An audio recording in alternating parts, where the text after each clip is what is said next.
नमस्कार मंडळी.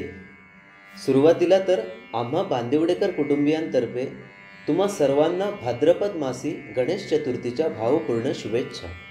बरं, आता आलाच आहात तर आमच्या मनी असलेले हे एक आर्ततेचे गाराणे ऐकून जावे अशी नम्र विनंती. तुम्ही साहेब ते गाणं ऐकलं आहात का हो? स्वर्गाहुनी सुंदर अमुचे हे कोकण. आणि त्यात सगळ्यात सुंदर काही असेल तर शतकांचा इतिहास वारसा लाभलेली निसर्गाच्या छायेत वसलेला जणू स्वर्गच म्हणजे आमची सावंतवाडी, बरोबर ना? आणि इथेच आहे आपले एक सुंदर असे रेल्वे स्थानक. दर दिवशी हजारो प्रवासी आपल्या स्वप्नांना पंख देण्याचा प्रयत्न करतात, आयुष्याचा प्रवास करत असतात. परंतु तुम्हाला काय वाटतं साहेब, सगळ्यांच्याच नशिबी ते येत असेल का हो साहेब? त्याचा आपण कधी विचार करतो का हो? आपल्या सावंतवाडी रेल्वे स्थानकाची दुर्दशा सर्वांनाच माहिती असेल.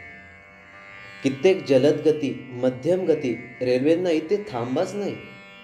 त्यामुळे स्थानिक प्रवासी, नोकरदार वर्ग यांची होणारी तडफड कोणी लक्षात घेतली आहे का कधी? कधी कधी तर वेळ वाचवण्यासाठी पुढे आम्हाला सावंतवाडीकरांना निवडावे लागतात. बरं, त्यात मजेची गोष्ट अशी की शिगमोत्सव, गणेशोत्सव आले की या राजकारणी लोकांना अचानक कोकणवासियांची काळजी वाटू लागते. 2 ते 3 गाड्या स्पेशल नावाने सोडून लोकांचे जे सांत्वन करण्याचा ते प्रयत्न करतायत ना, ते कितपत तुम्हाला पटते हो?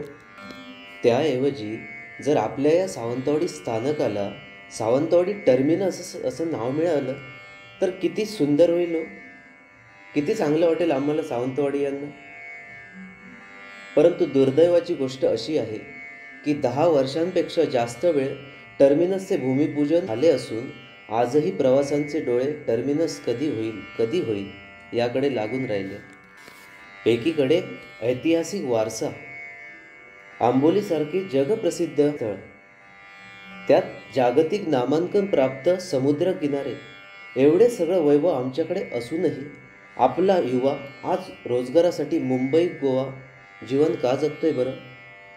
टर्मिनस जर झाले तर अनेक पर्यटक सावंतवाडीत उतरतील.